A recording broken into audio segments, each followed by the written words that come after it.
recibe toda adoración. Eres el único que merece alabanzas. Eres el único que merece adoración. Eres el único. Y toda alabanza que no estaba en ti cae ahora, se desvanece ahora. Ponemos nuestros ojos en el Cordero, aquel que merece todo honor, aquel que merece toda gloria, aquel que merece la alabanza es el Cordero, quien hoy recibe nuestra devoción. Hoy las casas te dan la gloria, hoy las casas te dan la honra. Tú eres digno, tú eres digno. Todos a una te adoramos, todos a una te exaltamos. Tú eres digno, tú eres digno. Y hoy levantamos adoración al digno. Y hoy levantamos adoración a aquel que merece toda honra y toda alabanza.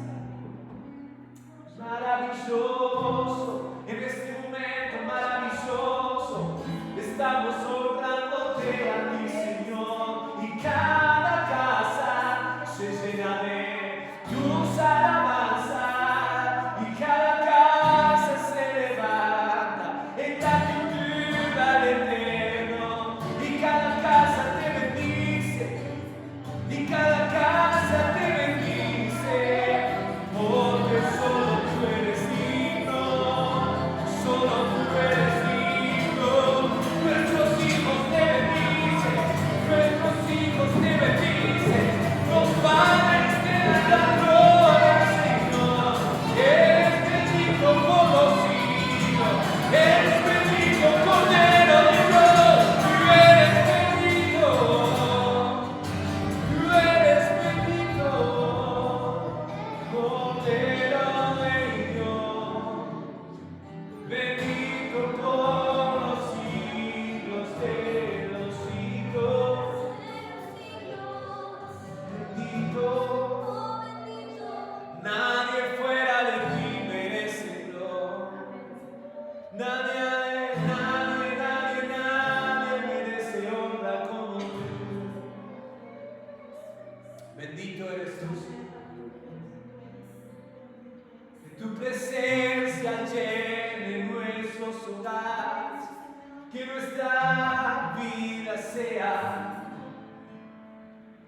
adoración hacia ti. Llamamos a nuestras casas a exponerse ante tu luz, porque solo tú eres digno y solo tú eres santo.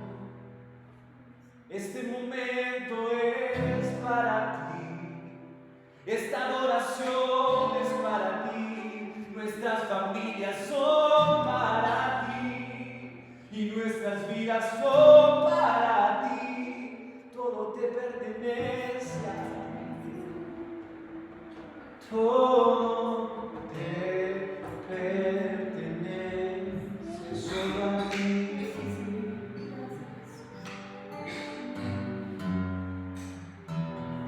Solo te pertenece a ti nuestras vidas, nuestra devoción, nuestras palabras, nuestro agradecimiento, nuestra honra. Solo te pertenece a ti. Recíbela, abrázala, Señor. Tú eres mío, tú eres mío.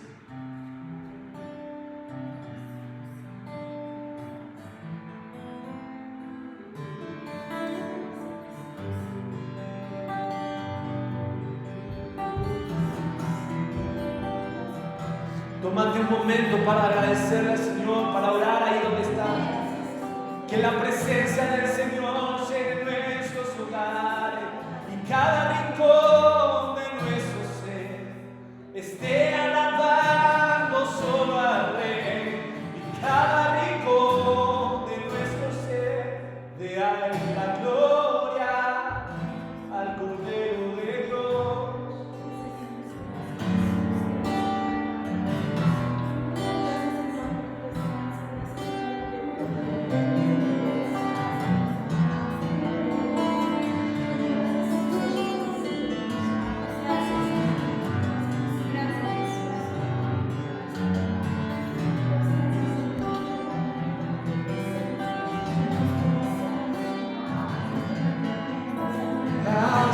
Gracias, gracias, Señor.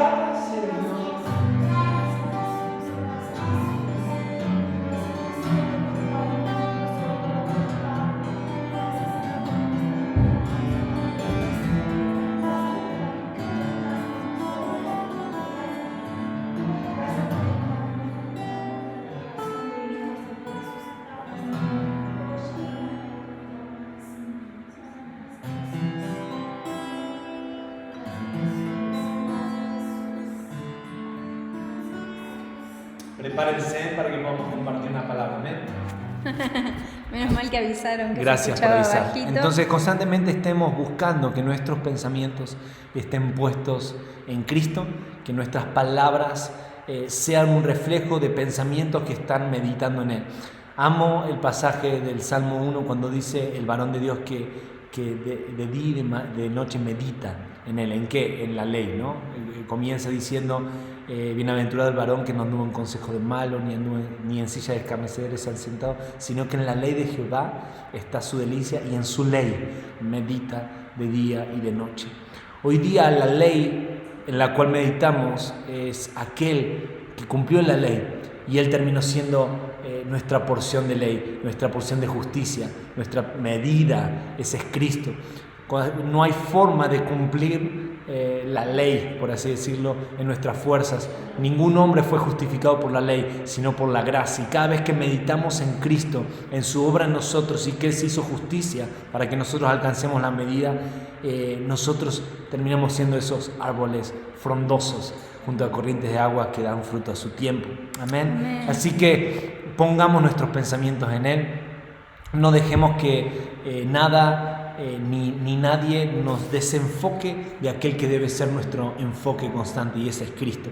Y a través de Cristo nosotros vamos a poder ser buenos padres, buenos esposos, vamos a poder alcanzar la medida que Dios nos pide. Amén. Hoy vamos a compartir una nación muy particular. La última de las 7. De hecho, la última. Y creo que es un cierre tremendo. La verdad es que la leíamos y decíamos, es muy fuerte lo que se suelta. Y saben que algo que venimos viendo en cada nación que estuvimos estudiando es que entender que estos espíritus existen, o sea, están detrás de muchas cosas, aún detrás de cosas que nosotros hacemos. Entonces es muy importante. Y representan, estos espíritus representan dinámicas de pensamiento y dinámicas espirituales que terminan modelando nuestro camino. Entonces, por ejemplo, la semana pasada, cuando veíamos este espíritu que se mueve detrás del aletargamiento, detrás del quedarnos quietos, detrás del creer que Dios me tiene que bendecir y esa es mi función, creo que es muy importante que pesemos, que la palabra habla que el que quiera seguirle tome su cruz y le siga.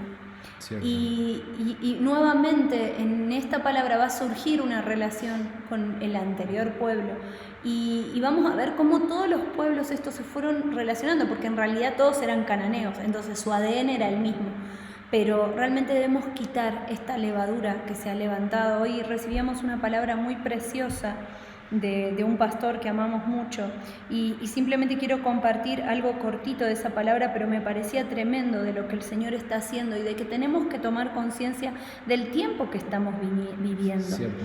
Y es interesante porque En Daniel 10 y Daniel 12 va a hablar del tiempo del fin y también va a hablar de un proceso de que dice que y acá me gusta, dice, muchos serán probados, emblanquecidos y purificados, esto es Daniel 12:10, pero los impíos seguirán procediendo impíamente y ninguno de los impíos se entenderá, pero los entendidos comprenderán. Y creo que estamos en un tiempo en donde debemos ser entendidos. ¿Qué nos hace impíos? El ser necios. El recibir una palabra y no ponerla en práctica nos puede volver necios. Y debemos ser entendidos que comprendan lo que el Señor está haciendo.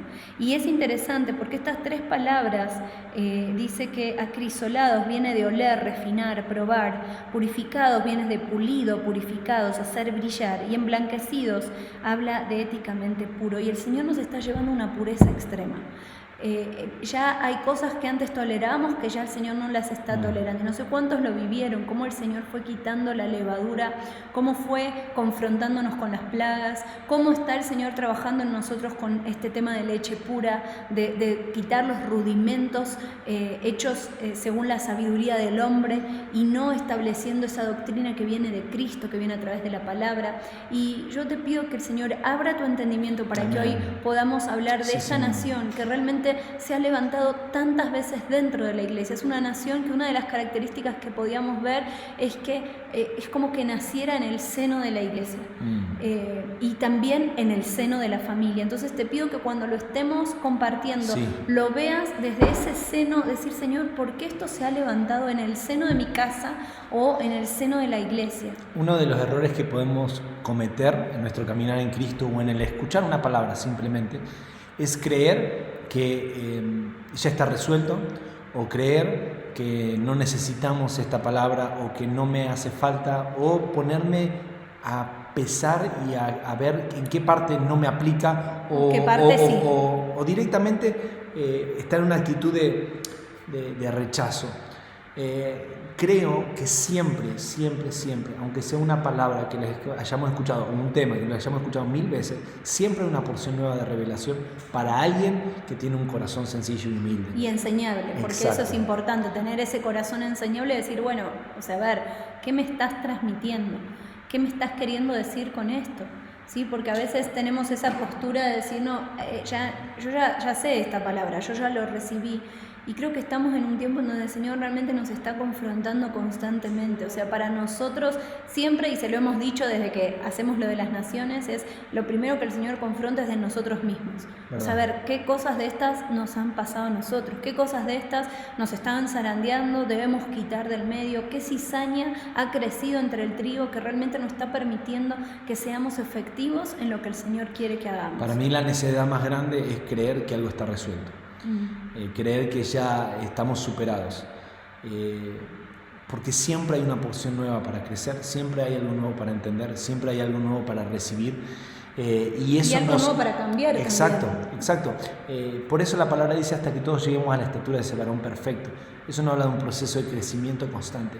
Y Pablo, en los últimos días, habiendo recibido tanta revelación y habiendo marcado la tierra a través de la fe, todavía diciendo, no pretendo haberlo alcanzado, sino que una cosa hago, dejando ciertamente lo que queda atrás, prosigo lo que está adelante.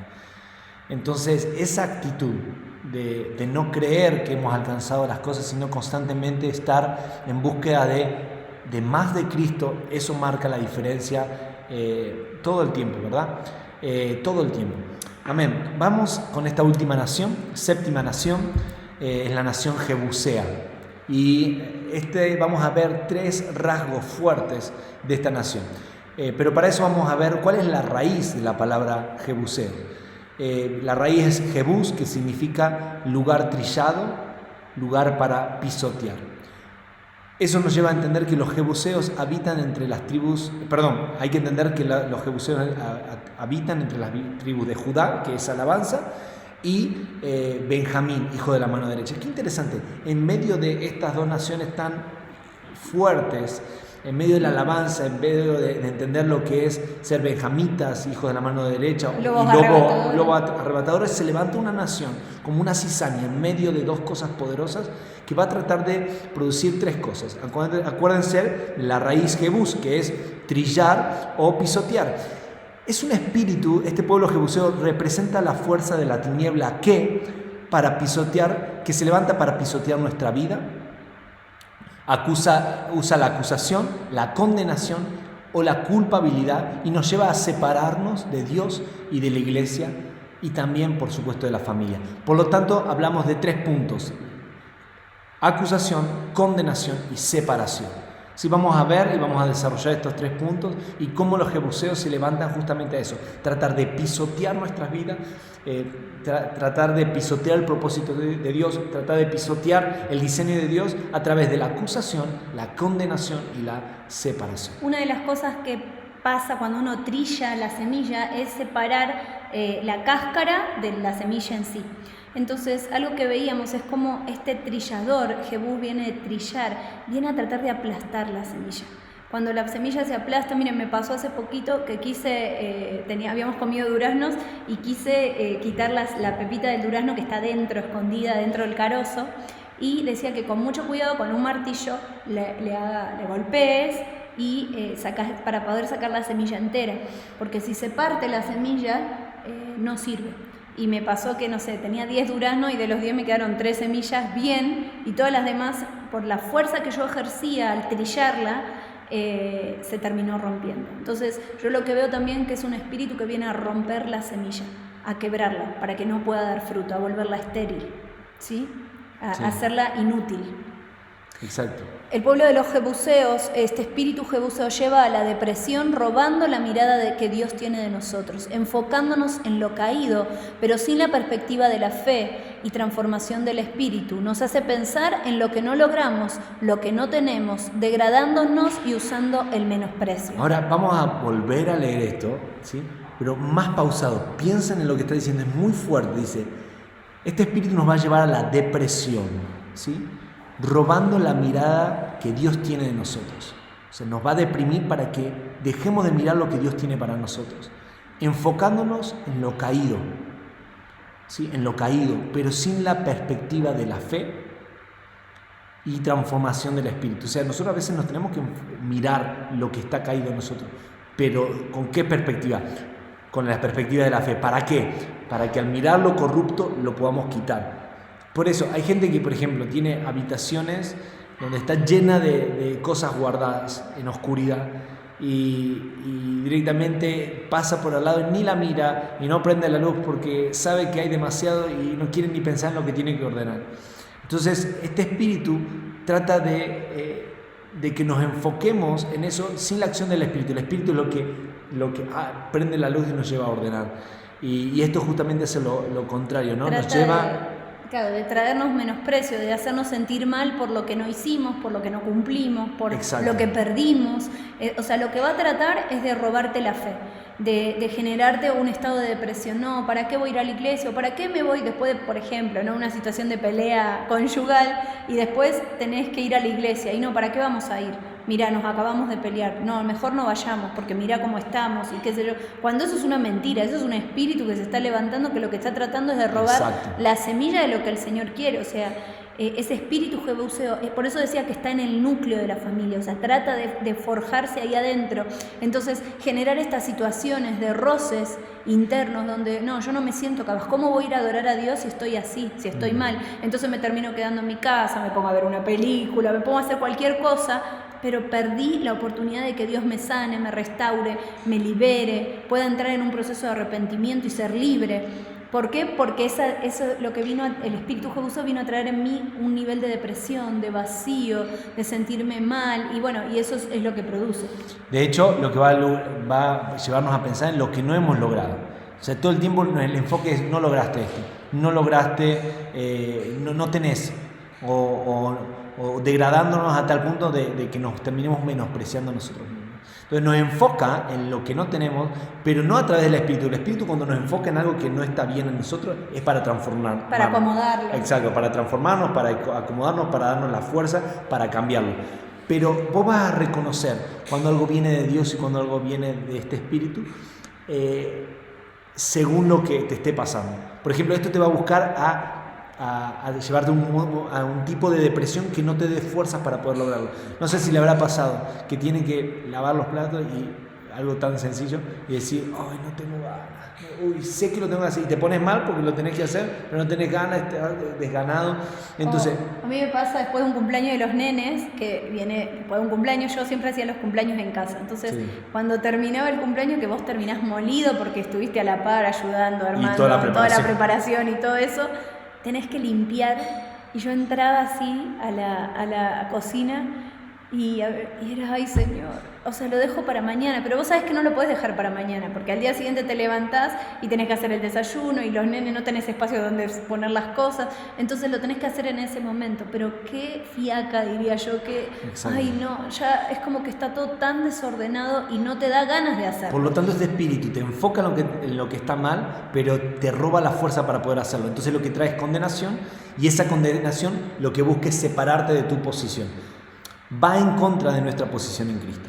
Es interesante porque hay tres cosas que se van a manifestar, que son la antítesis de lo que el Señor quiere hacer en nosotros, pero también con nosotros. O sea que cuando no puede robarte lo que Dios está haciendo en vos, va a tratar de robar lo que vos tenés que hacer en Dios.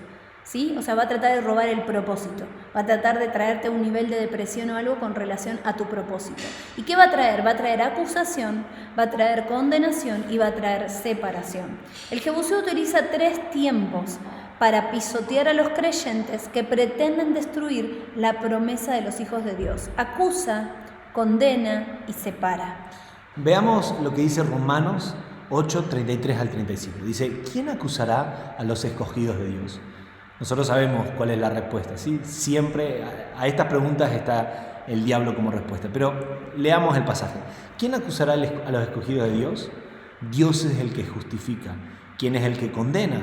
Cristo Jesús es el que murió, sí, más aún el que resucitó, y el que además está a la diestra de Dios, el que también intercede por nosotros. ¿Quién nos separará del amor de Cristo? Tribulación o angustia o persecución o hambre o desnudez o peligro o espada.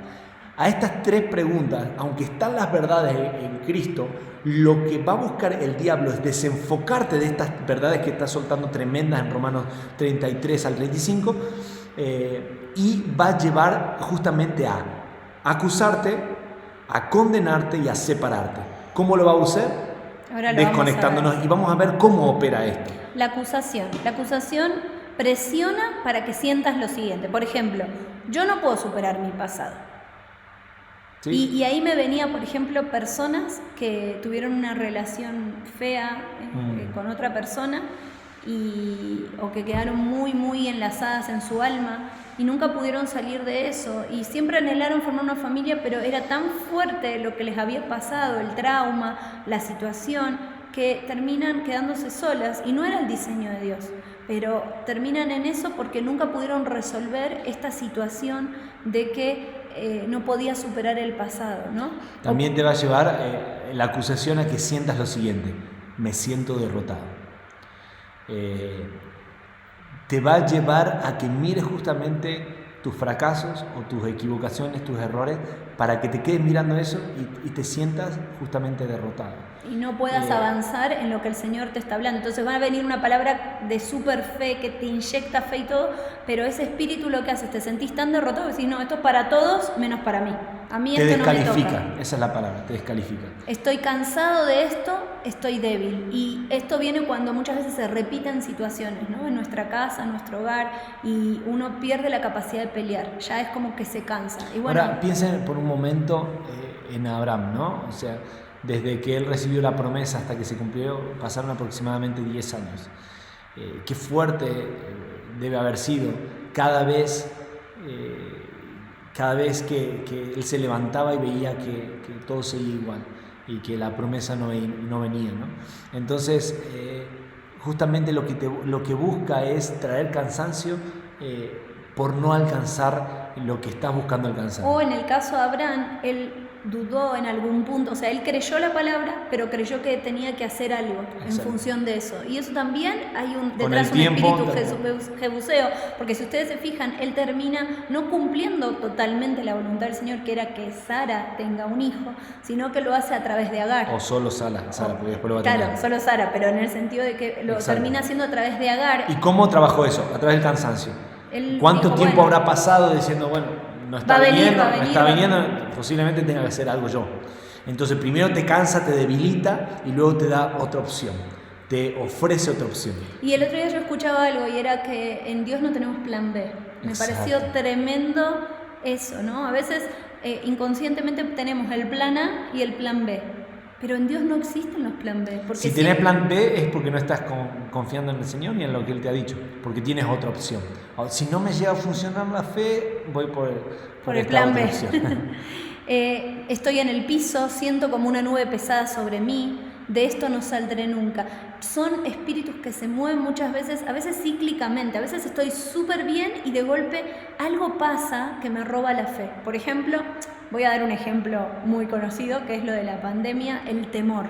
Entonces de golpe me siento que me sobrepasan las medidas que tomó el gobierno, me sobrepasa la situación que está pasando, me sobrepasa que no puedo salir de mi casa, me sobrepasa que tengo que estar todos juntos y el espacio es chiquito, me sobrepasa que que justo se me rompe algo, me sobrepasa que estoy enfermo o que siento síntomas y eso empieza a sobrepasarme y se vuelve un peso más grande que no me permite escuchar, que no me permite disfrutar de lo que el Señor quiere transmitirnos. Y Apocalipsis 12:10 dice: y oí una gran voz en el cielo que decía: ahora ha venido salvación, el poder y el reino de nuestro Dios y la autoridad de Cristo, porque el acusador de nuestros hermanos, el que los acusa delante de nuestro Dios día y noche, ha sido arrojado. La acusación que Satanás lanza pretende penetrar en tu corazón, en tu mente y hasta en tu subconsciente, para que aceptes la forma negativa de pensar y así des lugar a la fase siguiente, que es la condenación. Es interesante porque hay gente que se vuelve negativa. No sé si conocen, pero hay gente que uno le habla y siempre le encuentra lo negativo. En vez de ver la mitad del vaso lleno, ve la mitad vacía.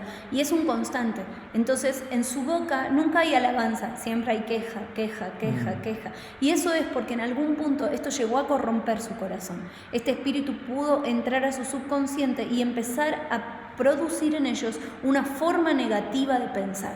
Ahora, si él logra que aceptes la acusación, luego viene la condenación. Están ligadas, pero una golpea con la otra.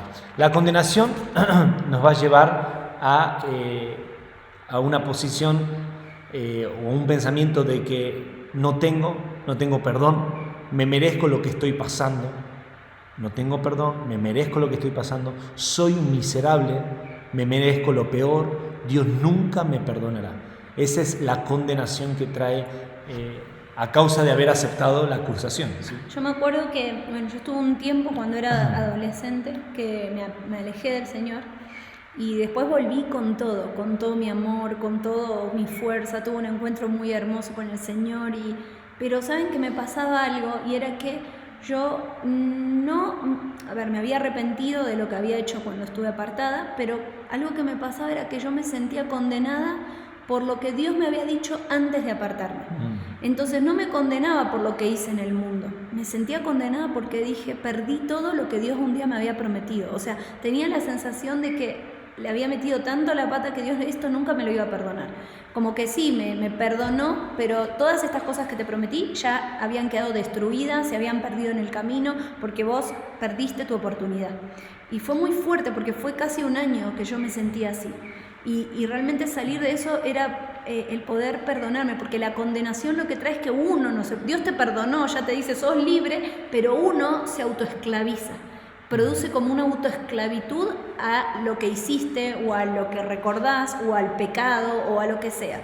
Entonces es como que te sentís que no hay capacidad de salir, y es verdad, no tenemos nosotros la capacidad, pero Él dice que su poder se perfecciona en nuestra debilidad. Cierto. La última fase, que es el tiro final, una vez que Él ya nos acusó, ya nos condenó, produce una separación en varias esferas. La separación, por ejemplo, no merezco ser hijo de Dios. Yo no sigo con Dios. Ya no iré más a la iglesia porque no quiero ser hipócrita. Y esa es una frase que nos hemos cansado de escuchar. No quiero ser hipócrita porque yo sé que estoy con un pie afuera y un pie adentro, entonces si tengo que decidir, voy a decidir por ser frío, o porque tengo que ser o frío o caliente, no tibio. Entonces yo estoy siendo tibio, entonces decido por lo frío. y terminan deseando por el mundo y no se dan cuenta que lo que están deseando es la muerte. Inconscientemente lo que produce es muerte. Entonces este espíritu jebuseo es muy fuerte porque habla en primera persona, nos hace creer verdades que en realidad son mentiras. Y el otro vez hablábamos la semana pasada de cómo la serpiente pudo ser tomada por Satanás y en el mismo huerto de Dios generar confusión al punto tal que Eva toma del fruto y que le termina creyendo a la serpiente. Entonces muchas veces estos espíritus, y en este particular jebuseo, se mete en el núcleo de lo que creo, en el núcleo de mis pensamientos, entra a través del alma y va a tratar de corromper lo que el espíritu está hablando, porque va a tratar de empoderar al alma desde un pensamiento, desde una idea, y en este caso las ideas es: mejor desaparezco de mi gente y de mi familia, mejor separarme de todos porque no quiero que me vean así, no quiero ser hipócrita, y todas estas palabras que se van levantando. Necesitamos superar el poder de la condenación, de la culpa, de la vergüenza, aparte de superar lo que hemos hecho en el pasado. El diablo quiere agobiar, descorazona y continuamente acusa, de manera que aunque pidamos perdón a Dios, seguimos sintiendo la condenación. Hay un punto que es muy importante. La única forma de mantenernos firmes ante toda acusación, ante toda condenación, ante todo espíritu que quiere separarnos, es lo que pongamos delante. Por eso comencé diciendo, según tú estés pensando, conforme tus pensamientos, así vas a lograr o no alcanzar las promesas. Yo me acuerdo que los primeros años nosotros de casados no fueron fáciles. Posiblemente los primeros años de la mayoría de los matrimonios no son fáciles porque venimos de diferentes culturas o diferentes familias con diferentes pensamientos y uno con dos idiomas totalmente diferentes. Y uno se quiere imponer sobre el otro sí. y es imposible a través de esa forma lograr la paz. Pero sumado a eso, los primeros años uno no tiene muchos recursos, te falta de todo y encima todas esas crisis matrimoniales y bueno. Y vos sabés que lo que nos permitió sostenernos, en nuestro caso, fue tener muy en claro lo que Dios había puesto por delante. O sea, entendíamos que los procesos del alma, porque esos son procesos almáticos, y aún crisis financieras y sociales y relacionales y emocionales y de todo, y encima estábamos en otro país con otra cultura y de todo, toda esa situación podíamos tomarlo de dos formas: o era algo horrible que quería destruirnos, algo del diablo, y la solución mejor era separarnos como hacen muchas personas, o aferrarnos a las promesas. Y fue aferrarnos a la promesa lo que nos sostuvo. Me acuerdo que cuántas charlas tuvimos con Cele, muchísimas, diciendo, ¿sabes qué, Cele? O ¿sabes qué, Jere? Esta situación no nos va a destruir. No. Esta situación es parte del entrenamiento que Dios quiere que tengamos para que un día podamos hacer lo que Dios nos está llamando a hacer. Entonces poníamos delante de nosotros la promesa. ¿Cuál era la promesa? Algún día van a ir a hacer esto. Entonces eso nos sostenía, Dios nos habló. Y no podemos fallar, tenemos que aferrarnos, adoremos, cantemos, intercedamos, ayunamos, hagamos lo que sea que hacer para quebrar esas estructuras que están queriendo golpear el corazón, pero sabemos que Él va a cumplir las promesas porque sus promesas son en el sí y en el amén. Eso nos sostenía. Y nuestros votos, o sea, nosotros habíamos hecho unos votos a Dios que eran una canción, y cuando estábamos mal, porque nosotros cuando llegamos a Bolivia al principio vivimos en el sótano de una casa. Con todas las cosas que puede tener un sótano de una casa, una cama, nuestra valija con las cosas y una anafe donde cocinábamos. Entonces fue muy duro porque de golpe uno por ahí, cuando se casa, por lo menos sueña con tener un espacio propio, no propio de por ahí que lo pueda pagar, pero alquilar. Y para nosotros era casi imposible porque al estar en otro país no conocíamos las formas, no conocíamos cómo nos manejábamos. Y fue tremendo porque en ese proceso fue nuestra escuela. ¿Verdad? Y nosotros agradecemos al Señor el haber vivido esa escuela y haber ido de menos a más. Siempre decimos, fuimos de menos a más. O sea, si hoy yo miro para atrás, realmente agradecemos al Señor porque hemos ido de menos a más. Nunca fue retroceder, pero algo que nos sostenía, que era cuando estábamos llorando, cuando teníamos crisis, aun cuando no teníamos por ahí para comer y orábamos diciendo, Señor, un milagro. en ese momento venían esos votos, venían esas promesas de Dios, decir, nosotros estamos haciendo esto porque vos nos dijiste. O a veces el saber que nosotros estábamos en la casa, por ahí no teníamos mucha comida, y saber que estaban todos festejando un cumpleaños en Tandil o en Buenos Aires, y toda la familia reunida, y era duro. Pero Cierto. ¿saben qué veíamos? Veíamos que había una promesa por delante y nosotros estábamos enfocados en esa promesa. Entonces, exacto. Lo que vos pongas delante es lo que va a determinar todo. ¿Qué vas a poner delante? Hay un pasaje muy particular y dice que nosotros todos, viendo como en un espejo la gloria de Dios, somos transformados en su misma imagen por medio del Espíritu. Y hay otro pasaje que está en el Antiguo Testamento que habla acerca de que tales son los que le adoran, hablando de los ídolos. Dicen, tienen ojos y no ven, tienen oídos y no oyen, tienen boca y no hablan. O sea, conforme lo que ponemos delante es lo que nosotros nos transformamos. Entonces, si vos pones las promesas de Dios delante tuyo, vas a hacer que esas sí o sí se cumplan, porque vos al ponerlas delante estás peleando por ellas. ¿verdad? Entonces, ¿qué es lo que estás poniendo delante? Hay un pasaje también que se suma a todo esto y es Proverbios 29:18. Y dice, sin visión profética, acuérdense que el espíritu de la profecía es el que da testimonio de Cristo, o sea, sin visión de lo que Cristo está hablando, sin una palabra que dé testimonio de Cristo, dice, el pueblo perecerá. Dice, más el que guarda la ley es bienaventurado. Sin visión profética, sin entendimiento, sin dirección, perdemos el enfoque y nos desenfrenamos, dice en otra versión, ¿sí? Y aún cuando dice como un espejo, poner la gloria de Dios, o sea, tenemos que perseguir, poner como un espejo la gloria de Dios, decir, Señor, yo quiero que lo que refleje el día de mañana en el caminar sea tu gloria. Entonces yo pongo delante el reflejo de lo que quiero ser y quiero ser como Él es. Cuando nosotros ponemos las promesas, la tierra prometida delante de nosotros nos vamos a enfocar y vamos a pelear por eso y lo vamos a conquistar. Por supuesto, no es en nuestra fuerza, es Cristo en nosotros, pero Él ha puesto las promesas.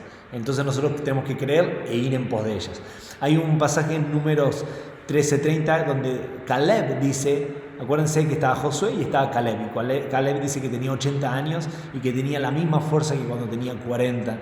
Y él dice, entonces Caleb clamó al pueblo calmó al pueblo delante de Moisés y dijo, debemos ciertamente subir y tomar posesión de ella, porque sin duda la conquistaremos. ¿Qué fue lo que vio Caleb que los demás no vieron? ¿Qué fue lo que vio Josué que los demás no vieron? Entonces muchas veces estamos viendo la tierra prometida y estamos viendo los gigantes, pero no estamos viendo que fluye leche y miel.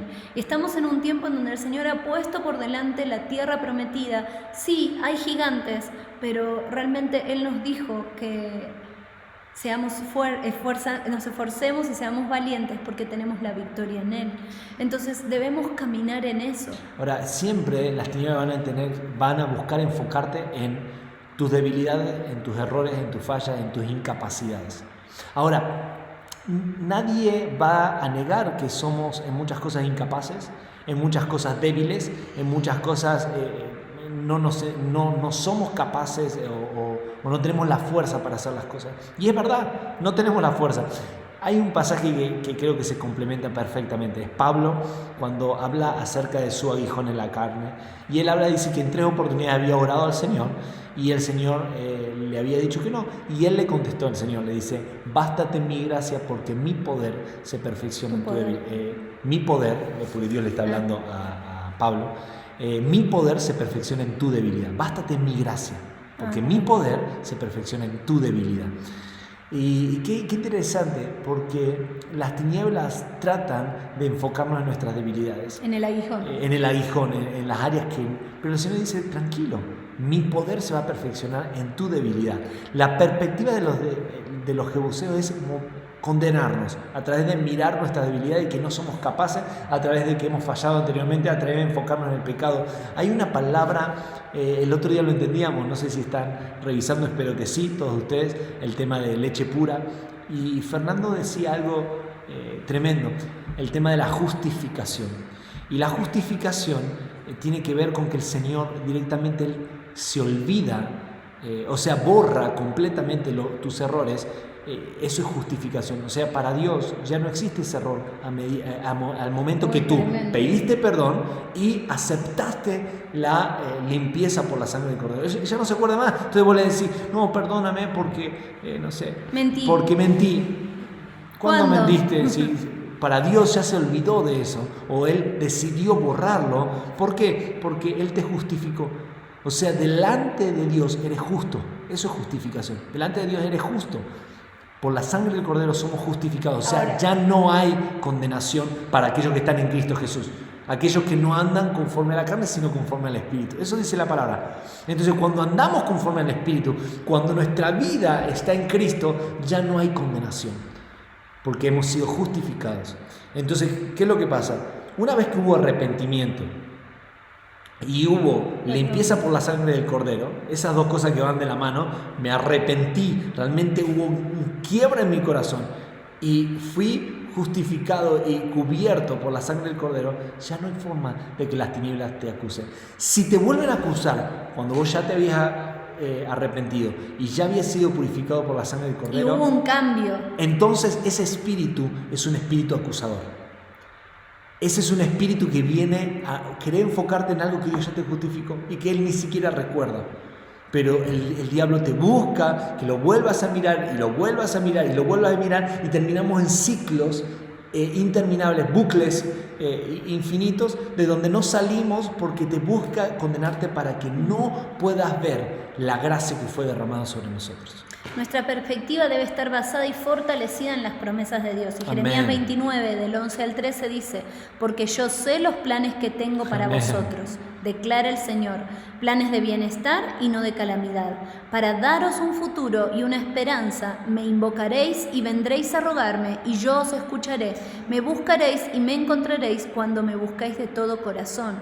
¿Qué es importante en esto, no? O sea, no es solamente entender que Él tiene planes para nosotros, que Él está atento a lo que nosotros queramos pedirle, a lo que nosotros oremos. Él está atento, su voz, su oído está atento para escucharnos. Pero cosas importantes y consejos importantes que debemos hacer nosotros Amén. hacia los demás. Una, no participemos en la acusación de nadie. Y cuando nos referimos a esto, estamos hablando de este espíritu acusador que muchas veces se levanta para acusar al otro. Y en el momento que nosotros nos hacemos partícipes de una acusación, nos estamos haciendo partícipes de este espíritu jebuseo. O sea, nos estamos parando como el acusador de los hermanos. Pablo llega a decir algo así. Dice, yo no juzgo a nadie, ni yo mismo me juzgo. A la vez uno me puede decir, no, pero el espiritual juzga todas las cosas. No estamos hablando de eso. Estamos hablando en poner una posición de desacreditar a alguien. Es decir, no, este no puede. ¿Por qué? No, porque no sabes lo que hizo. No sabes el quebrantamiento que él puede haber tenido. O no sabes cómo está su corazón. O no sabes lo que hizo esta noche anterior. Yo hoy puedo decir, no, porque ayer aquel habló mal con la otra persona. Y vos no sabés si cuando fue a su casa lo llamó por teléfono y dijo, che, perdón, yo hablé mal y estuvo mal y esa noche se arrepintió. Y vos al otro día lo seguís condenando como si Dios no lo hubiera justificado.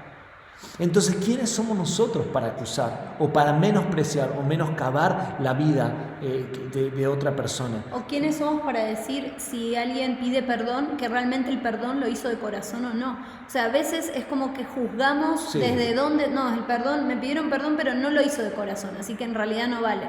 Pero eso depende de Dios, o sea, eso lo juzga Dios, no lo podemos juzgar nosotros. ¿Qué sabes si, suponete, entre comillas, que no fue muy de corazón en ese momento, pero se fue para su casa y en el camino empezó, che, qué tremendo esto que hice, sí le pedí perdón, pero no puedo volver a esto, y empieza a entrar en otro tiempo, Señor, perdóname, y si entra en un tiempo de quebrantamiento, vos no fuiste consciente de eso, deja que Dios juzgue, porque Él es el que escudriña la mente y los corazones, no tú no tienes por qué acusar o condenar a nadie.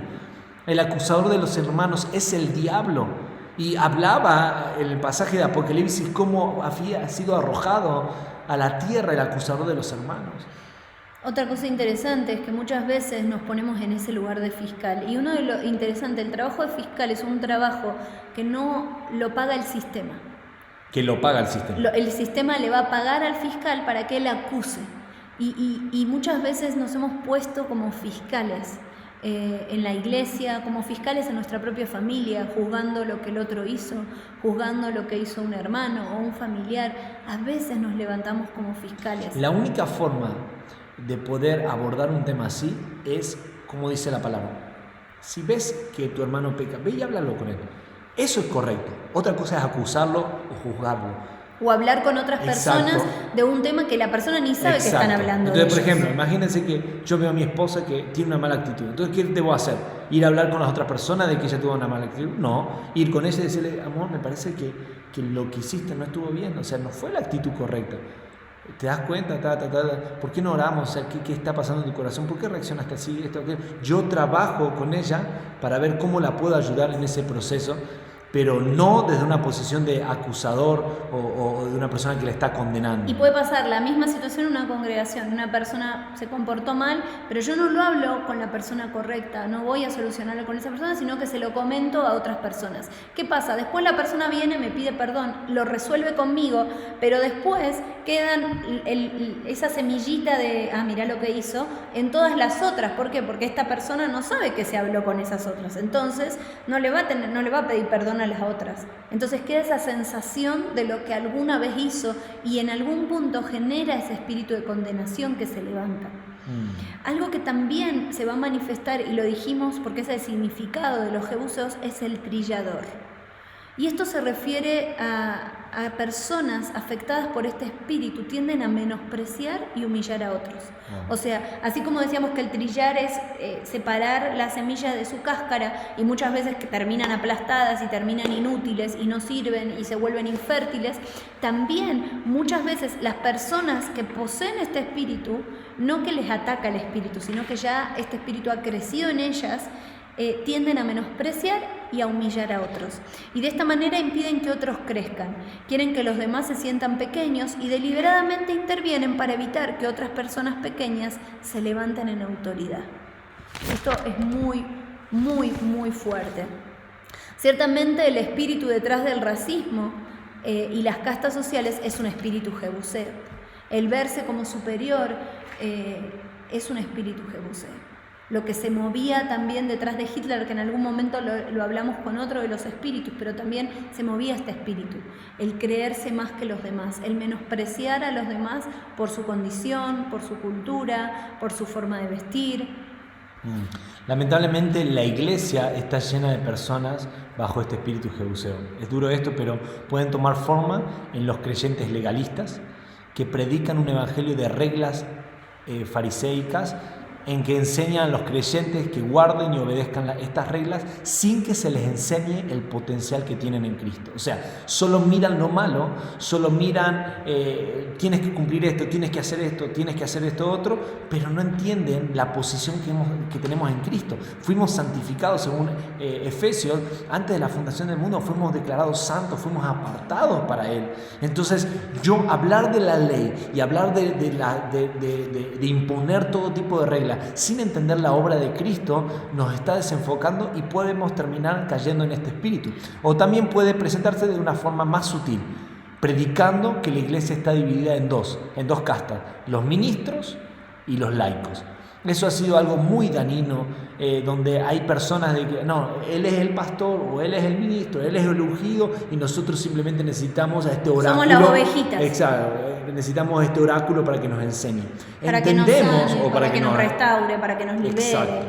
Y entendemos que Dios va a usar personas, ¿y cómo las vamos a reconocer? Porque Dios habla a través de ellas, pero una cosa es que Dios utilice a alguien, como puedo utilizar a mi esposa, puedo utilizar a mis hijos para redarguir al Espíritu Santo o a un hermano, y yo estoy constantemente buscando que el Señor me dirija. Y otra cosa es esa separación. ¿Por qué? Porque Dios anhela una nación, dice Apocalipsis, y nos hizo para nuestro Dios una nación de reyes y sacerdotes, un reino de sacerdotes, dice la versión, en la textual dice, un reino de sacerdotes para nuestro Dios. Un reino de sacerdotes, o sea, Él quiere un reino de gente que sepa ministrar. Entonces, claro, en una primera etapa, cuando necesitamos esa leche pura, cuando necesitamos ser trabajados en el corazón y sanar cosas, y es muy probable que no podamos dar mucho. porque todavía hay procesos internos, pero no podemos hacer de ese proceso algo eterno y donde nunca lleguemos a la madurez. En algún momento tenemos que ser sacerdotes para nuestro Dios, y tanto para ministrar su corazón, que es nuestro principal objetivo, pero también ser sacerdotes para nuestra familia, que mi esposa pueda ser aquella que me ministre, así como ministra a Dios, también pueda tomar esos recursos del cielo y entregármelos a mí para yo sanar, o ella entregarlos a los hijos, y lo mismo yo hacia mi esposa, hacia mis hijos, hacia mi entorno, tengo que ser un ministro de Dios. Y acá entra algo tremendo y algo que decía él, ¿no? Muchas veces cuando alguien se casa y viene muy legalista y lee la palabra que dice que la mujer sométase y sujétese al esposo y no sé qué, no sé qué, sí, sé lo que dice, pero a lo que me refiero es que muchas veces el hombre toma una posición de palabras que son radicales. Entonces, si yo digo blanco, es blanco, y no importa que sea azul, rojo, amarillo, es blanco. O sea, no hay una comunicación entre el conyugazgo, y es muy fuerte, y ese espíritu muchas veces se levanta. Entonces la esposa termina siendo sometida, no sumisa, no sujeta, se vuelve una mujer sometida totalmente, violentada, se le corta, es como que la vuelven paralítica, o sea, deja de funcionar, y antes ella era de una forma y de golpe cambia totalmente, y uno no entiende por qué, y es porque el hombre tomó su lugar. Y muchas veces eso pasa también en la iglesia, pastores o ministros que dicen, no, yo digo blanco y es blanco, y todos están viendo que es crema, pero él dice que es blanco y es blanco, y hay del que no, hay el que diga que esto es de otro color, porque el que lo diga va a ser maldecido, va a sufrir consecuencias. Ese espíritu también, eso que se mueve detrás, es jebuseo. Ese espíritu es jebuseo. Entonces es importante que lo veamos. El Señor lo que más ama, o sea, a ver, nosotros... todo lo que es sujeción en el reino de los cielos es una sujeción por amor, sí, y por reconocimiento de la obra que Dios hizo. ¿Por qué yo me tengo que aprender a sujetar a mi esposa? Primero, porque Dios me la puso al lado. Eso es un principio. Entonces, cuando Dios te pone ¿por qué nos sujetamos los unos a los otros? Porque entendemos que Dios nos puso al lado de esa parte del cuerpo. ¿Por qué la mano se tiene que sujetar al antebrazo? Porque Dios lo puso ahí para que estén caminando y trabajando juntos. Ahora, ¿por qué yo me sujeto? Primero, porque entiendo que Dios me la puso al lado. Segundo, porque veo lo que Dios puso en ella, porque veo la obra de Dios en ella, porque veo al Espíritu Santo en ella, porque ese es el templo del Espíritu Santo y Dios habla y fluye a través de su voz. Entonces, la sujeción en el reino es una sujeción de amor y de reconocimiento de la vida de Dios en las personas, ahora, de los procesos de Dios. Por eso yo me puedo sujetar al hermano que acaba de llegar y de repente comparte una palabra y digo, wow, reconozco el Espíritu de Dios en eso. ¿Y qué importa que recién lo conozca? Yo puedo ir por la calle y me encuentro una persona, ¿vos sos cristiano? Sí. El Señor, me dice el Señor que me vas a decir algo. Por decir algo, estoy inventando una historia. Me dice, sí, el Señor me ha estado hablando de esto. ¡Wow! Reconozco a Cristo en eso. Y puedo sujetarme a esa palabra, aunque no conozco toda la vida de la persona, pero reconozco al Espíritu de Dios. La autoridad de lo que se emana. Entonces, muchas veces está esa postura, ¿no? El hombre hay que sujetarse, la mujer sujétese al hombre. Pero hay un trabajo mutuo. O sea, muchas veces cuando mi esposo no está bien o yo no estoy bien, yo sé que él me va a levantar. Y en ese momento yo me estoy sujetando. Ahora, esto no significa cuando que... Cuando yo estoy sujeto a Cristo, hasta me puedo sujetar a mi propio hijo. Porque por ahí él me imparte algo. Porque de repente él está hablando y me dice, papi, no tengas esa actitud. Y yo siento que ya no es él, es el Espíritu de Dios a través de él. Ahora, no te falta el respeto, no es una deshonra, o sea, hay que entender el momento. Ahora, claro, esto no significa que yo yo sigo sujetándome a él. Y siempre que tomamos una decisión, en algún punto la última palabra la tiene mi esposo, pero siempre en acuerdo. No es exacto, que él impone y yo me quedo como... O sea, lo podemos hablar, lo podemos comentar. Mira, en esto no me parece, pero si vos estás de acuerdo, y muchos sabrán, con la casa a mí me pasó. O sea, yo estuve en crisis al principio. La verdad que fue muy duro. Y es interesante porque cuando hablábamos, bueno, ustedes saben la historia, cuando nosotros fuimos a tomar la decisión, yo no di un paso hasta que yo tenga el aval, podría ser, o el acuerdo, esa es la palabra, el acuerdo con mi esposa. Entonces le dije, mira, Cele, yo sé que es de Dios, sé lo que Dios me está hablando, pero yo no voy a tomar la decisión hasta que yo reciba de vos también aprobación, que vos me digas, sí, estoy de Y acuerdo. fue interesante porque yo lo dije, pero como bueno, está bien, ¿qué voy a hacer? O sea, no tengo opción. Ella me dijo, si vos ves que esa es la casa, yo me sujeto, yo entiendo que es, así que avancemos. Pero después mi alma entró en una crisis Exacto. tremenda. Pero yo sabía, y hoy por hoy yo le decía a Jere, estoy muy agradecida al Señor por la decisión. Porque cada día amo más este lugar, cada día agradezco más por este lugar. Estoy aprendiendo a salir de una comodidad que tuve toda mi vida, o sea, una comodidad en el sentido de que una mentalidad cómoda de vivir en lo chiquito, en lo austero, en esto, en lo otro. Y hoy el Señor me hace regar planta, me hace hacer cosas que nunca en mi vida, tocar tierra o juntar una basura que no me gusta, pero es muy lindo porque veo que el Señor está rompiendo y expandiéndome. Amén. Entonces, entender que lo que el Señor también, en los lugares donde nos exponga, los lugares donde estamos, no hay casualidades, algo el Señor quiere transformar en nosotros. Ahora, vamos a la parte física. ¿Cómo funciona? La mente envía un impulso, ¿sí?, que va a ir por mi brazo y va a llegar a la extremidad para que esta mano se mueva. Ahora, la información va a pasar por el antebrazo.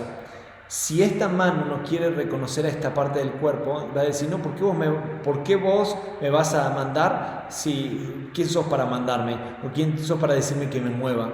Entonces lo que vamos a tener es una mano atrofiada, porque no sabe discernir esa parte del cuerpo a la cual tiene que estar sujeta, por la cual la información va a venir. ¿Por qué yo me sujeto a una autoridad? Por ejemplo, a mi pastor. ¿Por qué me sujeto? Primero, porque Dios me conectó con esa parte. Segundo, porque reconozco que de Dios viene una instrucción a través de Él y Él me está hablando de parte de Dios. ¿Por qué nos sujetamos los unos a los otros? Porque si tenemos a un mismo Cristo viviendo en nosotros, yo puedo reconocer las palabras de otra persona que no vienen de otra fuente sino de Cristo. Cuando todos estamos unidos a Cristo, que es la cabeza, y coordinados entre los hermanos, bien coordinados, como dice la palabra, sujetos y unidos por la coyuntura, el cuerpo va creciendo para edificación, para ser completos en Dios. Entonces, es poderoso el entender la conexión que se produce cuando estamos unidos a la cabeza y podemos fluir, puedo reconocer la vida de Dios en otras personas. Esto que les estoy diciendo, que lo estoy casi volviendo a repetir en otras palabras, pero es lo mismo que dije hace un momento, va a ir en contra de este espíritu jebuseo que quiere romper la dinámica de autoridad y llevarnos a una posición de aletargamiento a través de la acusación, de la condenación y la separación. ¿Por qué estamos hablando de esto? Porque justamente esto que estamos diciendo busca separarnos del cuerpo o separarnos de la vida de Dios. La palabra de Dios nos llama a ser sumisos y a rendir todo nuestro ser a Dios. Debemos estar dispuestos a hacer cualquier cosa que Él nos pida con un corazón manso y humilde. Amén. Debemos ser como el barro en manos del alfarero, dejándonos moldear como Amén. Él quiera. Y en esta sumisión a Dios también nos sujetamos al hombre cuando discernimos la voz de Dios a través de ella. Juan Amén. 10, 27 al 30 dice: mis ovejas oyen mi voz, yo las conozco y ellas me siguen. Yo les doy vida eterna y nunca perecerán, Amén. ni nadie podrá arrebatármelas de la mano. Mi Padre, que me las ha dado, es más grande que todos, y de la mano del Padre nadie las puede arrebatar. El Padre y yo somos uno. Qué tremendo. Como sus ovejas, todos tenemos la capacidad de discernir su voz, todos, absolutamente todos, y conocer cuando Dios está hablando, a través de una persona. Esto es diferente de cuando el hombre natural está hablando en el nombre de Dios. O sea, una cosa es cuando Dios está hablando a través de una persona y otra cosa es cuando el hombre está hablando en nombre de Dios, ¿sí? Que quede bien claro eso. Como sus ovejas, todos tenemos acceso a la vida eterna. Y esto es mucho más que no ir al infierno, porque es hacernos uno con Dios por toda la eternidad. Juan 17, del 21 al 22 dice: para que todos sean uno, Padre, así como tú estás en mí y yo en ti. Permite que ellos también estén en nosotros, para que el mundo crea que tú me has enviado. yo les he dado la gloria que me diste para que sean uno, así como nosotros somos uno. Tenemos la oportunidad de ser uno con el Padre, así como Jesús es uno con Él. La vida eterna, es por lo tanto conocer al único Dios vivo y verdadero y ser uno con Él. Y esto implica oír su voz y hablar directamente con Él, sin intermediarios. El espíritu jebuseo enfatiza lo que no se debe hacer, pero deja de lado la perspectiva de fe, el potencial del creyente y todo lo que es y está capacitado para hacer. La condición para desatar todo el potencial y crecer está en un corazón sumiso a la voluntad de Dios, un corazón que desea vivir su palabra. Vamos un momento a Hechos 3. Vamos y si pueden buscarlo, estaría muy bueno. Hechos 3. Sí. Versículo 1 en adelante. ¿Sí? Dice así: Pedro y Juan subían al templo a la hora de la oración novena. Y cierto varón, cojo desde el vientre de su madre, al que ponían cada día junto a la puerta del templo, la llamada Hermosa, para pedir limosna de los que estaban al templo, el cual, cuando vio a Pedro y a Juan que iban a entrar al templo, pedía para recibir limosna. Pedro, con Juan, fijando entonces los ojos en él, dijo: míranos. Y él les estaba atento, esperando recibir algo de ellos. Pedro dijo: no tengo plata ni oro, pero lo que tengo te doy. En el nombre de Jesucristo, el Nazareno, anda. Y haciéndolo de la mano derecha, lo levantó, e inmediatamente fueron fortalecidos sus pies y sus tobillos. Y dando un salto se puso en pie y andaba, y entró con ellos al templo, andando y saltando y alabando a Dios. Y todo el pueblo vio andando y alabando a Dios.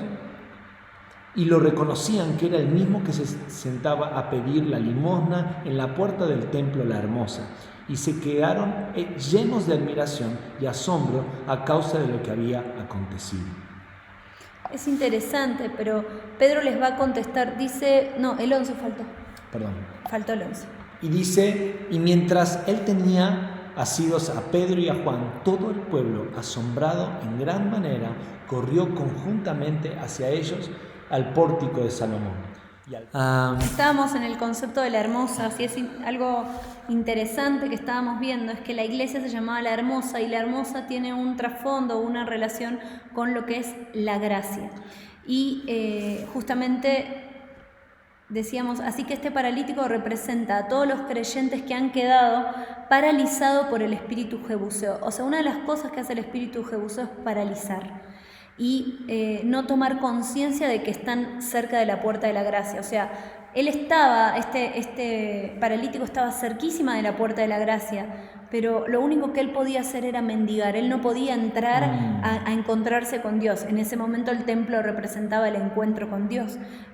Muchos creyentes están espiritualmente discapacitados, mendigando por misericordia y que alguien venga a darles alguna limosna de bendición sin darse cuenta que tienen acceso directo a la gracia de Dios y una relación directa con Él. Wow. Esta gracia no es solo para conseguir cosas de Dios, y ahí tiene mucha relación con el de la semana pasada, cuando creemos que el Señor solo está para darnos bendiciones, sino que es para conocer a Dios como Padre, como amigo, ser uno con Él y experimentar su transformación en nosotros, en la naturaleza de Cristo, para manifestar su poder y gloria en la tierra. Esta gracia es participar de su naturaleza divina. Algo que veíamos la semana pasada es que hay una mente, nos vuelve muy escuetos, nos roba demasiado el creer que solo Dios está para bendecirnos y perder la capacidad de participar de esa naturaleza divina que Él tiene con nosotros. Y esa naturaleza divina hace que sea recíproco, hace que haya un dar constante de nosotros hacia Él y un dar constante de Él hacia nosotros. Interesante que Pedro tomó al paralítico y lo levantó. Esto es lo opuesto justamente a lo que hace el espíritu jebuseo, que lo que busca es tirarte o incapacitarte, ¿sí? Acuérdense las tres palabras que era acusación, condenación y separación. ¿Sí? Notemos también que no solo fue levantado el ánimo, la palabra cristiano significa ungido. Por lo que el cristiano debe impartir unción de Cristo para que se proyecta en las personas que proyecta a las personas en su llamado. La unción debe ser algo real, sustancia, tiene que ser la sustancia del mundo espiritual, ¿sí? No tiene que ver solamente con ser positivo o estar enfocado en las emociones o en lo natural, sino generar una atmósfera del reino de Dios que les permita descubrir a las personas quiénes son en Cristo y su propósito. Y esto es tremendo porque muchas veces se imparten verdades muy bonitas, se imparten cosas buenas, pero no se imparten desde el espíritu. Entonces no hay sustancia. Son palabras buenísimas que alimentan nuestra alma se siente nutrida, pero nuestro espíritu se siente en ayuno constante, o sea, no tiene alimento. ¿Por qué? Porque en realidad no hay sustancia de Cristo. Se hablan cosas positivas, se hablan cosas buenas, mi alma está encaminada, sabe para dónde tiene que ir, pero mi espíritu queda hambriento. Ahora, el gran tema acá es algo muy fuerte. Cuando Pedro lo levanta, le devuelve la capacidad de él mismo poder sostenerse sobre los pies. El espíritu jebuseo lo que va a buscar es que la gente se haga dependiente de ellos. Sí, ¿de qué? O sea, está dependiendo de que dependamos de la limosna o de lo que el otro me pueda entregar. Pero la verdadera unción, la de Cristo, viene a afirmar a la gente en los pies para que ellos mismos se puedan mover por sí solos sin depender de otros y puedan entrar. Es interesante, el hombre entró adorando, saltando, dando vuelta, exaltando al Señor, dando testimonio. O sea, pasó de ser una persona postrada y necesitada de la limosna de otro a ser una persona totalmente autosuficiente, entre comillas, totalmente capaz de poder moverse por sus propios medios, pero fue posicionada en su lugar de ser una persona que proclamaba el Evangelio de Cristo y que volvía a una posición de poder adorar a Dios. Entonces, cuando hablábamos hace un momento del concepto de que el espíritu jebuseo hace a la gente dependiente de sí mismo, todo lo contrario es la unción de Cristo, que va a devolverle la posición que habíamos perdido por el pecado o por la enfermedad o por justamente la separación que producen las tinieblas. Entonces es hermoso en este pasaje cómo Dios le devuelve a través de Pedro toda la capacidad a este hombre, a este cojo de nacimiento, de poder moverse en las funciones que había perdido a través de este espíritu que viene a postrar a las personas. Y ya no dependía de Pedro para caminar, sino que entró en una relación directa con Dios. Pero esto es interesante porque lo que va a hacer es enardecer el espíritu jebuseo. Y esto va a producir que se van a levantar en ese momento los sacerdotes, los sumos sacerdotes, los fariseos, para callar las voces de clamor de la gente, porque la gente empezó a clamar, a decir, miren lo que pasó, y ellos ahí aprovecharon a predicar. Entonces ahí van a tratar de volver a poner mordaza en la boca de Pedro y de Juan. Obviamente que a ellos no les importaba y pudieron ir en contra de este espíritu jebuseo que estaba operando a través de los fariseos y de los hombres de la ley en ese momento. ¿Por qué? Porque el espíritu jebuseo va a operar en los religiosos haciendo algo. Va a querer que la gente enfoque su fe en ellos. Y lamentablemente cuando alguien encuentre una fe separado de ellos, se van a levantar justamente enardecidos porque no pueden soportar que la fe salga del sistema religioso espiritual. Buscan restringir la gracia a unos pocos, y Dios la quiere impartir a todo el pueblo. No sé si ustedes crecieron, o por lo menos yo sé que en la época de mi mamá la Biblia se leía solo en latín. Entonces es interesante porque el otro vez hablaba con, no me acuerdo con qué persona de la Iglesia Católica, estoy hablando de la Iglesia Católica, particularmente. No es tan antigua tu mami. No es tan antigua, pero me contaba de que aún los mismos curas que leían en latín no sabían lo que estaban leyendo. Cierto. O sea, en realidad solamente había unos pocos que tenían la capacidad de entender lo que leían y poder comer de eso. Y eso es un poco lo que va a pasar con Lutero.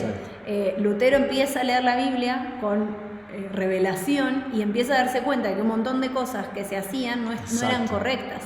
Entonces estamos en un tiempo en donde el Señor nos da la palabra, y lo escuchábamos con Fajid el otro día, cuando le veíamos el testimonio de este hombre que estuvo 5 años en la cárcel, y él decía algo, dice, me arrepentí de no saber más versículos de memoria, porque trataba de recordar lo que había alguna vez estudiado, lo que me acordaba de Efesios, lo que me acordaba de esto, y los trataba de anotar. Se había conseguido, no me acuerdo qué cosa, una lapicera, y los trataba de anotar para volver a memorizar. Qué importante es aprender la palabra y estar constantemente comiendo de ella, rumiándola, pero también aprendiéndola de memoria, no como un tema de conocimiento, sino por decir, o sea, esa palabra que fluya de nosotros, que esté constantemente en nuestra boca, que sea lo que abunda en nuestro corazón, hable en nuestra boca. ¿Por qué digo esto?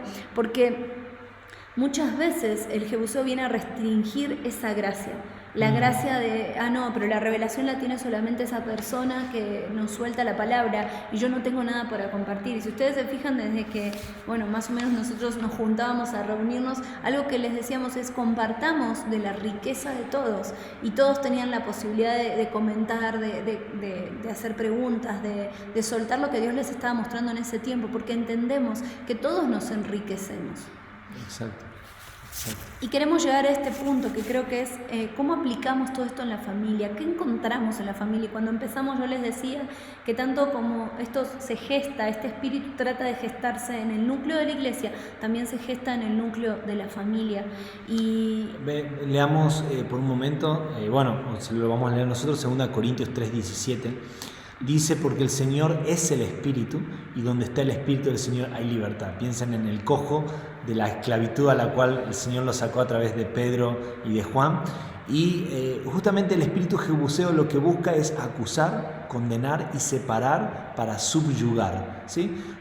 Creo que el cojo de nacimiento era la expresión tangible de este espíritu, ¿no? El espíritu de Yahvé trae libertad. Libertad es como la de un ave para volar, la de un pez para nadar en el río, funcionar en el diseño por el cual fuimos creados. El Espíritu de Yahvé potencia a las personas a encontrar su identidad. Qué hermoso es eso. Y diseño eterno, introduciéndonos en el Padre como fuente, el amor del Padre como atmósfera. El Espíritu de Yahvé restaurará a los heridos por el espíritu jebuseo y los llevará a la libertad del diseño original. Qué tremenda verdad. Isaías 61, creo que esa es la clave. Tremendo, de todo esto. Dice, el Espíritu de Adonai está sobre mí y me ungió para dar buenas noticias a los pobres. Me ha enviado para sanar a los quebrantados de corazón, a proclamar libertad a los cautivos y recuperación de la vista a los ciegos, a proclamar el año favorable de Adonai y el día de venganza de nuestro Elohim, a consolar a todos los que lloran, a comunicar la alegría a los que lloran en Sión, dándoles hermosura en lugar de ceniza, óleo de regocijo en lugar de lamentos y el manto de alabanza en lugar de pesadumbre, para que sean llamados árboles de justicia, plantío de Yahvé mismo, para que Él sea glorificado. Reconstruirán las ruinas antiguas y levantarán los viejos escombros, restaurarán las ciudades destruidas y los escombros de muchas generaciones. Qué hermoso que la unción de Cristo, cuando se derrama, no es solamente traer sanidad a los que están enfermos o traer gozo en vez de espíritu de tristeza o abatido, sino que luego de todo eso es levantar un plantío del Señor que va a hacer lo siguiente que dicen los últimos versículos: van a reconstruir las ruinas antiguas, levantar los viejos escombros, restaurar las ciudades destruidas. Si el trabajo de la iglesia solo se enfoca en unos pocos ungidos, entre comillas, que hacen toda la tarea, vamos a tardar siglos en poder hacer la obra de Cristo. Pero si la unción de Cristo y la tarea se derrama sobre miles de personas que entienden que son un reino de sacerdotes que pueden hacer la obra de Dios, la tarea se va a hacer mucho más rápido. Dios quiere que cada uno de ustedes se levante como un sacerdote, que podamos trabajar las cosas ciertamente que no están bien y no están en diseño dentro de nuestras casas. Sí, hagámoslo, trabajemos, ordenemos, restauremos lo que no está bien en nuestras casas, pero enfoquémonos con todas nuestras fuerzas a levantarnos como casas que puedan servir al Señor con toda su potencia, que podamos ser todos nosotros sacerdotes para el Dios y Padre, para poder hacer la obra que debemos hacer como hijos de Dios. ¿Y cómo se hace esto? Y es encendiendo la última lámpara, que es la lámpara del Espíritu de Jehová. Oh, Señor. Si viene el espíritu jebuseo, y vamos a ver que este espíritu quiere constantemente venir a robar, viene a traernos depresión, todo esto, pero el espíritu de la lámpara de Jehová, como decíamos, de Yahvé, porque el Señor es el espíritu, y donde está el espíritu del Señor hay libertad. Amén. Y entender esto, entender que Él nos lleva a la libertad, qué tremendo, hay un sello de que aquellos donde habita el Espíritu de Dios va a haber libertad. Dice que este espíritu dentro de la familia cómo opera y va a tratar de acusar, condenar y separar en las relaciones familiares. Hay muchas heridas que se producen por estas cosas, y algo que hablamos, que no lo tocamos directamente, pero que sí me parece importante, es el tema de las burlas. En la familia o muchas veces se dan ese tema de las burlas por el cuerpo, por la imagen, por alguna característica, también en las iglesias. Y no nos damos cuenta que muchas veces las burlas, detrás de las burlas está el espíritu jebuseo. El espíritu jebuseo está detrás de la cargada, como detrás lo que hoy se llama el bullying, ¿no? Claro, o sea, detrás de todo eso, que lo que viene es hacer tullir a la gente y golpearle en la parte donde más les duele para que no puedan caminar y terminen siendo gente que anda clamando por limosnas, porque no tiene la capacidad por sí solo de levantarse. Eso es lo que hace este espíritu, va a traer incapacidad para caminar a la gente. Y particularmente a mí me venía el recuerdo cuando yo era adolescente, me pasó que en la congregación donde yo iba me habían puesto un sobrenombre. Y ese sobrenombre yo me reía, o sea, ellos me molestaban y yo me reía, pero adentro mío yo sufría mucho.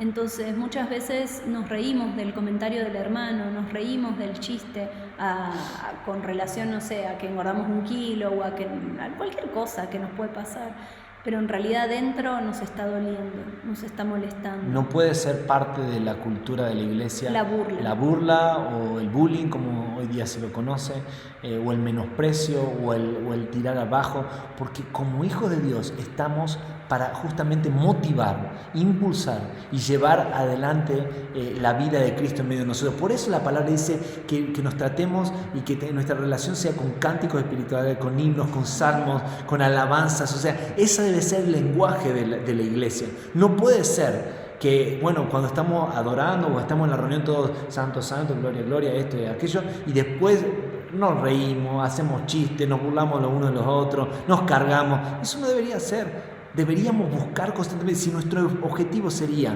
desarrollar la vida de Dios en todo lo que hagamos y enfocarnos para no perder el tiempo, si todos nos enfocaríamos para desarrollar la vida de Dios en los demás, la iglesia crecería muy rápido.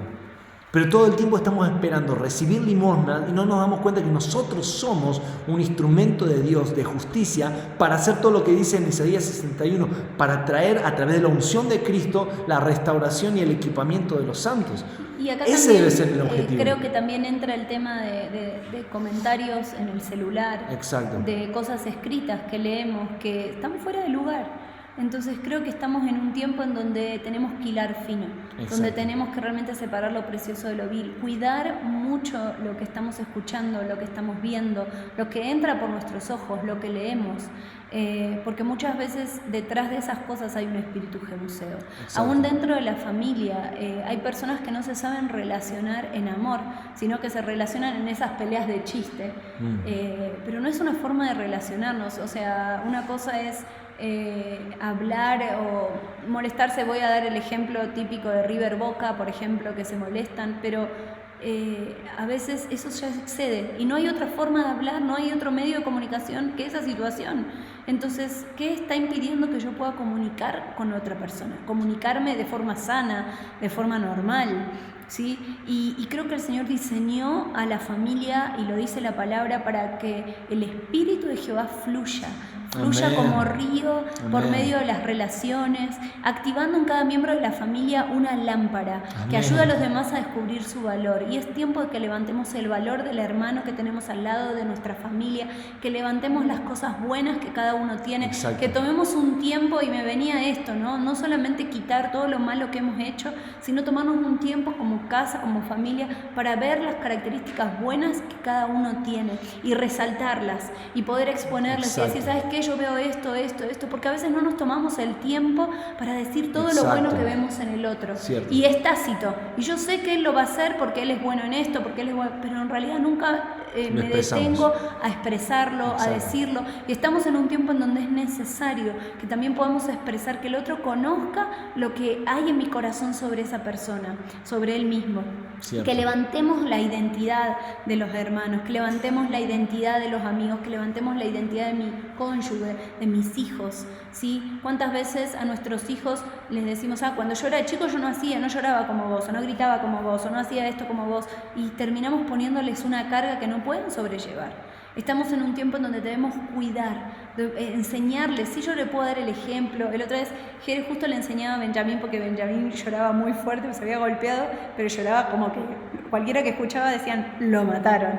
Y no, pero literalmente agonizando, estaba, claro, estaba agonizando, pero eran unos gritos terribles. Entonces Jere le contaba de cómo él cuando era chiquito reaccionaba, pero en ningún momento fue, vos tenés que reaccionar así, porque si no reaccionás así, o sea, ves, sos esto, sos el otro, que a veces pasa, a veces los papás enardecidos, enojados, soltamos palabras y no nos damos cuenta que le estamos robando identidad a través de este espíritu jebuseo que sale a través de nuestra boca. Ahora, ¿qué pasa si como hijos de Dios nos vemos como activadores y entrenadores del cuerpo? Porque eso somos. ¿Qué pasa si estamos todo el tiempo buscando que mis palabras edifiquen en otros, que mis palabras fortalezcan y posicionen a la gente en el lugar donde Dios los quiere? Qué hermoso sería la relación de la iglesia. Que salgamos de la superficialidad y todo lo que tiene que ver con la apariencia o lo que es que no tiene ningún fruto alguno, y llevar a toda nuestra relación a producir frutos eternos. ¿Qué pasa si todo el tiempo estoy buscando cómo entrenar a mis hijos, cómo entrenar a mi esposa, cómo entrenarme yo, cómo entrenar a los hermanos, cómo buscar que todo lo que haga tenga fruto? Yo me acuerdo que una oración que he hecho por varios años, cuando tenía que hacer un viaje, hasta para ver a mi familia, tal vez algunos están viendo de mi familia, yo le decía, Señor, que no sea un viaje más, que el objetivo, que ese viaje tenga un objetivo más allá de simplemente verlos, que haya propósito, que pueda impartir de lo que Dios nos ha dado, que no quede simplemente en una visita. ¿Por qué? Porque quiero que todo lo que haga dé fruto, sino ¿para qué está mi vida si no es para darle fruto que glorifiquen a mi Padre? Entonces, si esa es nuestra mentalidad, ¿cómo va a cambiar nuestras relaciones, ¿no?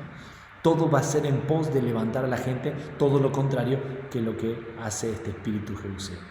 Porque algo que hace el espíritu jebuseo es infiltrarse, acusándonos al mirar siempre lo que está mal y valorar poco lo que está bien. Hace que los progresos, en los progresos de cada integrante de su familia y en el desarrollo. Nos condenamos encasillando a los demás diciendo que nunca van a cambiar o que son desordenados o cualquier adjetivo calificativo denigrante. Ellos necesitan crecer en orden, no son desordenados. La palabra sos condena, ancla a las personas a nuestro juicio. Y los juicios que se canalizan a modo de burlas familiares, exaltando las debilidades y falencias, son juicios que a nadie le gustan. Hieren, apagan el corazón para sobrevivir y deprimen y terminan generando un vivir juntos pero no unidos. Esto es tremendo.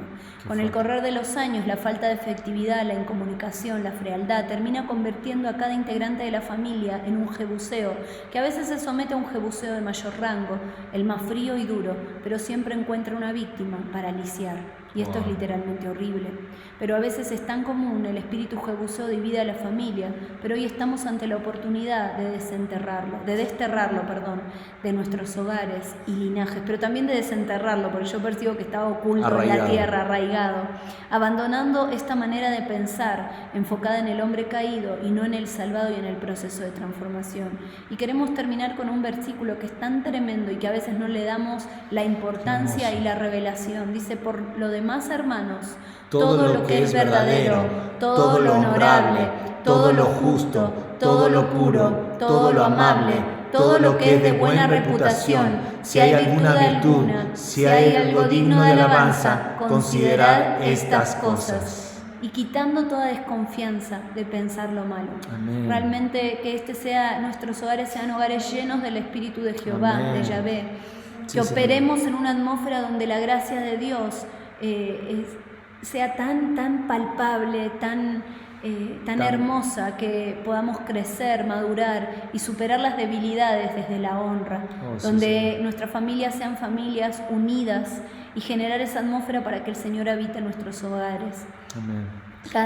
Cada uno de nosotros somos una lámpara que arde, los 7 espíritus de Dios, y que se convierten en piedras vivas que pueden edificar una casa espiritual para el Señor. Padre, hoy nos abrimos al Espíritu de Yahvé, ese Espíritu que fue derramado según Isaías 61, la unción del Santo sobre nosotros para ir y proclamar el año favorable del Señor, para traer sanidad a los que están quebrantados, para levantar toda opresión a los que están oprimidos, para traer libertad a los que están en cárceles, para manifestar, Señor, el reino inconmovible de Dios en medio de los lugares donde tú nos has puesto.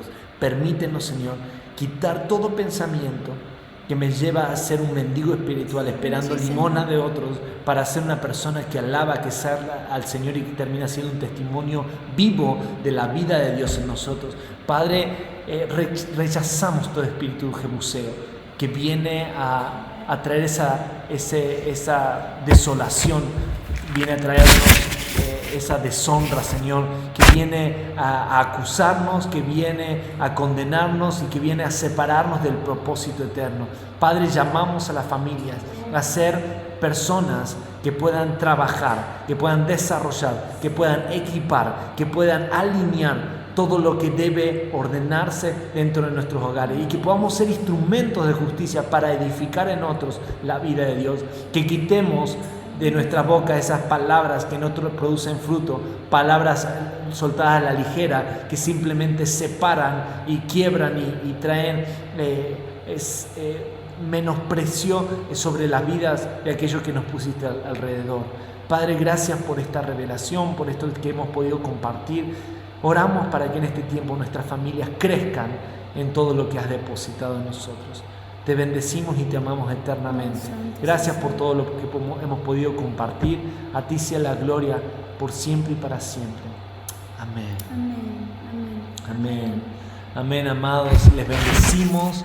Qué bueno que pudimos compartir esto.